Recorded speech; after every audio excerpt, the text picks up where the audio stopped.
If you're looking to want to sell at a farmer's market, or you are preparing for your first farmer's market, these are my tips for you, for someone who has sold at farmer's markets for about 2 years.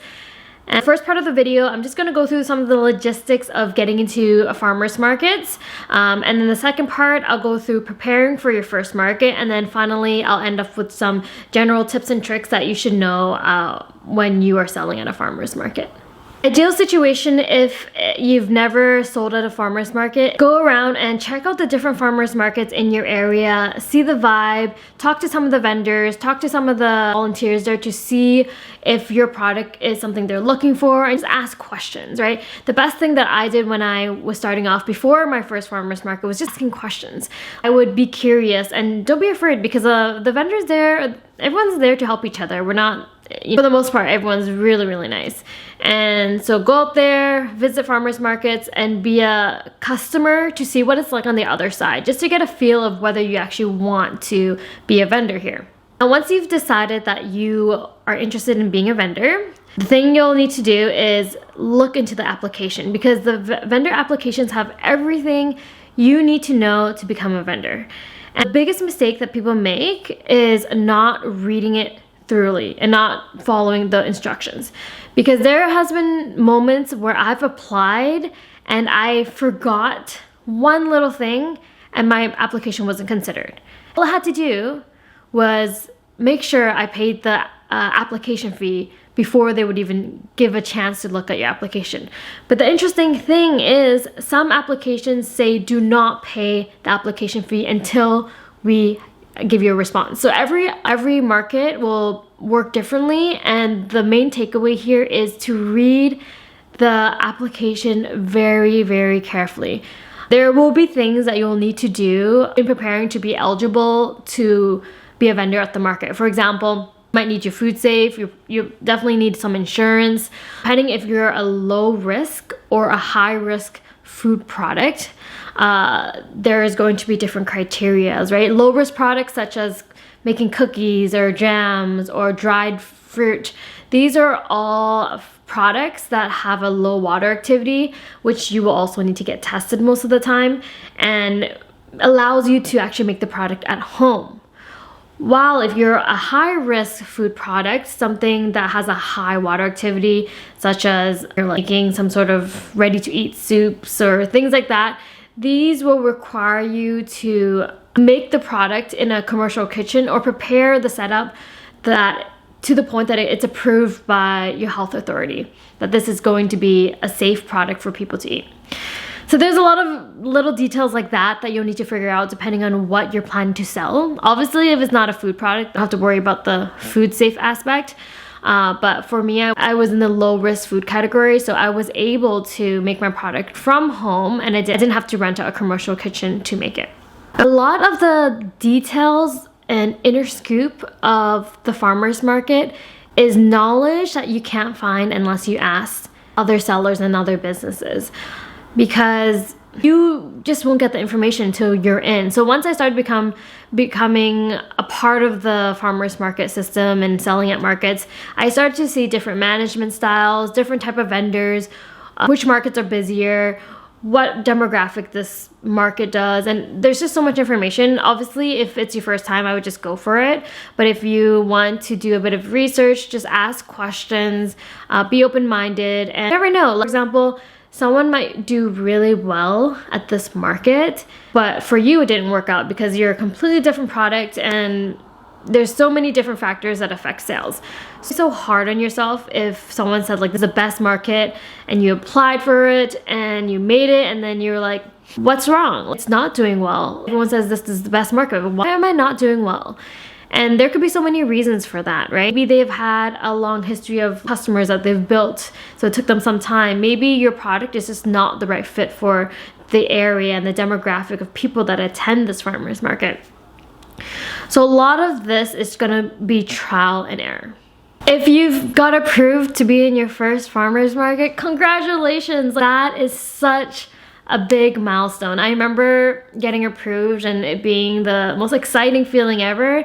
And then preparing obviously for my first market was also scary but exciting. And then actually finishing and doing my first farmer's market, setting up the booth, preparing all my products, that was such a dream. That was something I always wanted to do because I love attending farmer's markets. And so being on the other side was this full circle moment. And I'm so grateful that I got to do that. And maybe in the future, when I'm in my retirement years, I might come back as a vendor. So it's really cute to see the community at farmers markets supporting each other. I see a lot of mixture of young entrepreneurs, but also people who are retired and doing this for fun. And it's just a very wholesome vibe in general. So just get excited, be grateful. And if you made it to your first farmers market, let's talk about how you can prepare for your first market. I do have to mention that it is difficult to sell at the farmers market sometimes. You might have good days and you might have bad days, and try not to compare yourself. I like to measure success in different ways because sometimes I didn't have a good sales, but I made a really good connection, which led to a large sale later on. So at the beginning, I used to write down, measure how many people I interacted with and how many connections I developed in that time. Because if I only measure my success by the amount of money I made that day, then that's going to be very discouraging because there's going to be days where the weather is bad and there's just not a good day. Maybe people aren't looking for your product right now. So you need to find other ways to measure success, whether it's getting to know your vendors beside you and making some connections there and building some friendships, or learning something new, or your goal might be to just say hi to everyone that walks by, and that's an accomplishment for you, right? All these little things are things to be proud of because it's not easy. There's so many different things, and if you can find more ways to measure success outside of the money, you're going to last longer. And when you have free time, it gives you opportunities to maybe create some content, take some photos. There's always something to do. You can also take time to sit, relax, and you don't have to be engaged all the time. There's moments where it's one of those days where I'm just feeling like chilling and I'll let people come and be friendly, but I'm not gonna put too much effort in. It depends on how I feel. And that's okay too. You take your time, it is hard, you enjoy the moment and do what's best for you. I would say staying organized is really, really important if you're wanting to sell at a farmer's market because there's so many little things that you need to remember. So creating checklists, reviewing them and adapting them to what you need. And then every time I learn something new about ways to improve my booth, I will write it down on a notebook or on my phone, and then I will adapt that list as it goes. For example, on days that rains, sometimes tent, depending on the tent you get, the rain really pools, and all of a sudden you might drench a customer with rain that's been puddling in the top of your tent for a while, and then all of a sudden it pours. So there is tips and tricks that other vendors have made and learned as a result. For example, there is those clips. I don't know what those clips are called, but the clips where like you can clip a bunch of papers together and clamp them, like a clamp clip. Whatever, you know those clamp, they look like a square, and then you press it and then it clamps the paper, and then you can like turn that metal part down and then it clamps the paper. Anyways, those are really helpful to have on rainy days. What you can do is you can clamp the front of your tent upwards, and so when the water pools, it actually just falls to the side instead of in front where you're talking to the customers and pour water on them. That's a really good tip. Hope that makes sense. Remember, you are outside at the farmer's market, so make sure you dress for the weather. It's usually colder than you expect or hotter than you expect. So make sure you bring enough hydration, water, things that you need, comfortable shoes, even padding.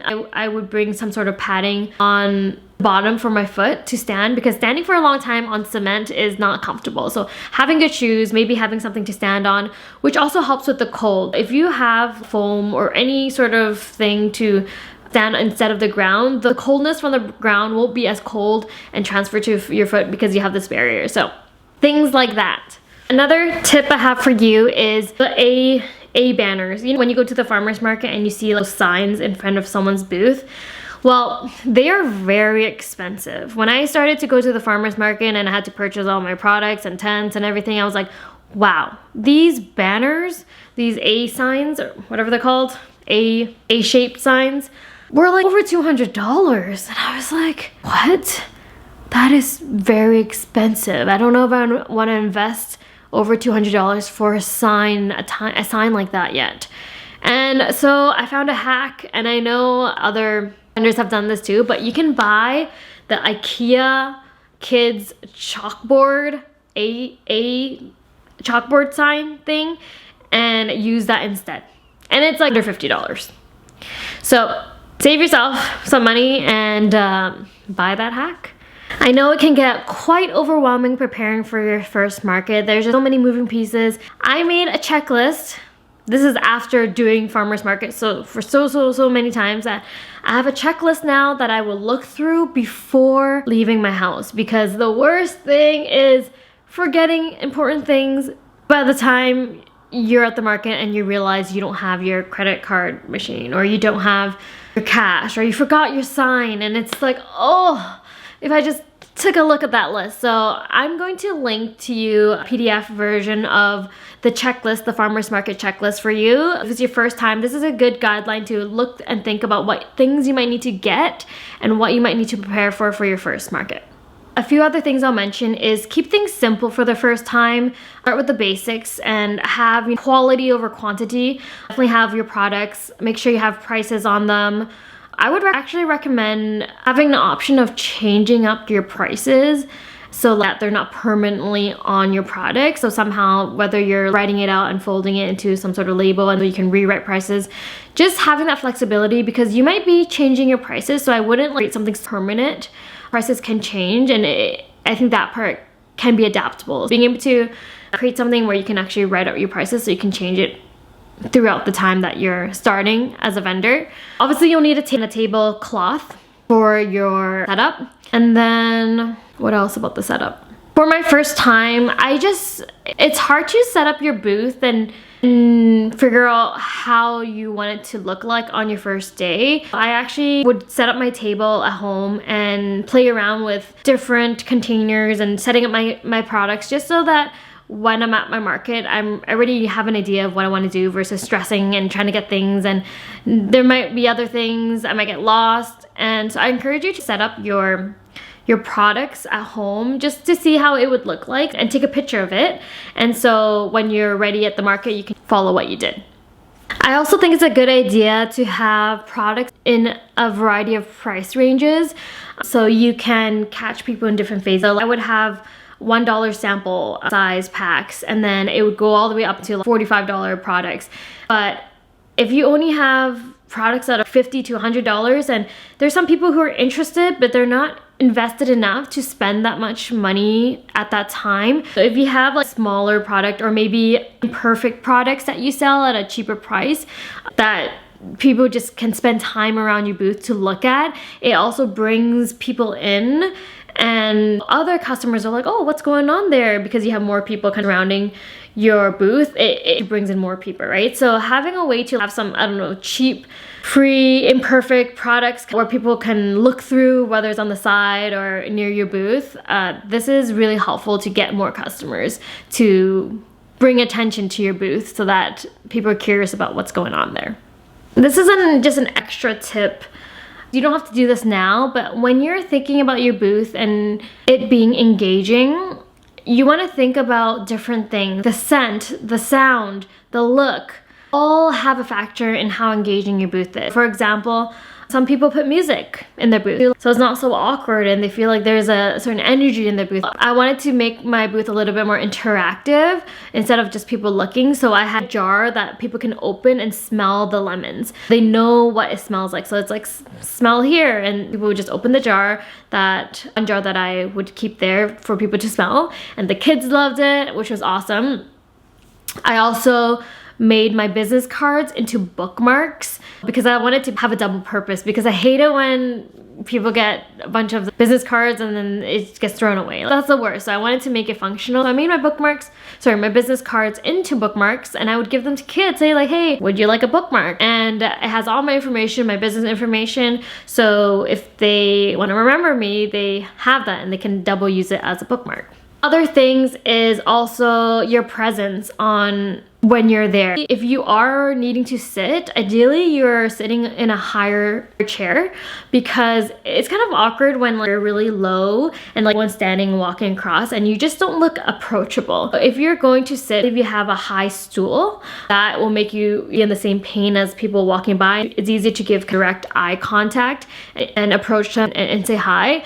A lot of times people actually stand at a booth because it's a bit more engaging. You can have a conversation right away. Sometimes I'll stand away from my booth, so not inside my booth, but just outside. Because as they walk by, you can just like have a closer interaction versus feeling like there's this wall or table behind you. A big part of selling at a farmer's market is having that approachability. How can you bring people in? What makes you interesting? So some people will have banners, and with the banners, I recommend most people look at your booth for a good 2 seconds. Maybe 3 seconds. They would just look at things that are bolded, so big words. So people might say like coffee, gifts. When you're creating signage, don't make it too wordy. Either have like really nice image or big bold words that catch people's attention of exactly what is at your booth. Gather throughout the years. Another thing that I wish I started earlier is actually collecting emails earlier on, because this is how you can keep in touch with the customers that you meet.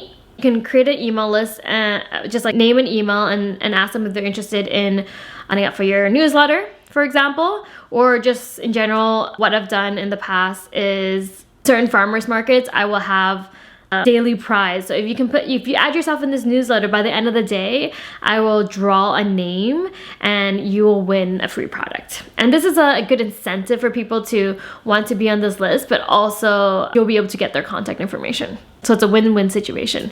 Obviously, if you're at a farmer's market, most of the time you will require your own tent or canopy and weights to go with it. And usually they require at least 25 pounds per side, although I have to say not everyone does that. And it can get really dangerous if you don't have weights and it's windy. I have seen tents flip over, and that is not safe. Even though you see other vendors not putting weights or you see people not following the rules, I would still do it. Get those weights, those sandbags, put as much weight as you can, get extra weights. It's not worth your tent flipping. It's really an unfortunate situation. Anyways, if it's your first time ever setting up a canopy, I would recommend testing out and setting it up in a backyard or at a park before your first farmer's market, just to save you that stress from not knowing how to set up your own tent. I eventually got to the point where I was able to set up my entire tent on my own, but when you first start off, it is really helpful to have some help. So ideally, if you can have another person come with you for the first time, or there's always vendors that are there to help, but it's just ideal if you can figure out a way to get help for the first time and then figure out how to do it on your own laterwards. That can be a thing. But yeah, I've become a pro at setting up my tent on my own. I'm just gonna end it off with some mindset things, which is try to have fun with it. People who are coming by are just like you. We're all here to enjoy the human experience and have a human connection. And so it doesn't always have to be about the product. You can talk about other things. Like, I had some great conversations with random strangers on just anything. Like, it's completely random. Sometimes I'll notice someone and they have this really cool shirt on, and I'm curious about it, so I ask them about that, or really cute pets, and we just have random conversations. So I think part of it is learning to be yourself and enjoy and be helpful, make friends, and indulge yourself in that environment. But I will say, in terms of finishing the sale, sometimes people are interested and you just need to finish the sale. So it can get a little awkward. You can tell they're interested, but they're a bit shy to say that they want to buy this. So sometimes it's helpful for you to take that initiative to simply say, would you like to take it home? Or just talk about the price, like, oh, it's $5 for this, and if you buy 2, it's also 2 for $8. Would you like to take 1 or 2? Just confirming the fact that they're interested, and they can say no. They're like, oh, actually, no, I'll just take 1. Oh, no, actually, yeah, that's a great deal. I'll take 2. And I think closing the sale is It's something that takes practice. At first, it might feel a little strange. It's not tied to your self-worth at all, right? You're helping them with something that they value and they see value in. And you need to be confident that they're interested, and they just need that push to confirm that you're confident in the product, and as a result confirm their validation of interest in your products, right? Because if you're feeling unsure about your product and you're like, is it good enough? Is it too expensive? Like, I don't know what people think. Like, that's gonna come across as maybe it's not a good product. So you gotta believe in yourself and your products so that other people can believe in you. And that's gonna be really helpful in closing the sale. And the more and more you do this, it gives you more validation. Like, oh, wow, people can give feedback, whether it's good or bad, but when you get a lot of good feedback, it's like, oh wow, I'm so glad this product is helping you. Like, this is so good to hear. And then when you ever get negative feedback, I would say take it with a grain of salt, but also depending on how it's being relayed. Is it someone that's used your product, or they just most of the time people have given me quite good advice and recommendations. When I first started, I only sold mixed citrus, so it was a combination of lime, orange, lime, and grapefruit. I can't remember my products anymore, but over time people were like, oh, I would love if I could just buy limes only, or I would love if I could just buy only orange. And as a result, separated my products. So I had lime, orange, grapefruit, lemon, and then also had a mixed package for those who wanted to try it all, right? So you can learn a lot from your customers, but it can be pretty physically tiring to set up your booth and take down your booth. And so if you can get help, that's great. Make sure you learn how to properly pick up things and put things down so you don't hurt your back, and take breaks. Use a dolly. I like to use the big wagon style dolly, which is you can get at Costco or anywhere, and just like fill that up. I found that really helpful. But yeah, just be mindful, right? Make sure you're bringing healthy snacks to eat and having enough water to stay hydrated. I hope that was helpful. This is the last episode, I guess last video of my 3-part series. If you haven't checked out the first 2 videos, I will put them over here. I wish you all the best in your journey. It's such an exciting journey, and you learn so much. You grow so much, and I am proud of you for taking that. Like, sending you all the good energy, vibes, and I will see you next time. Bye!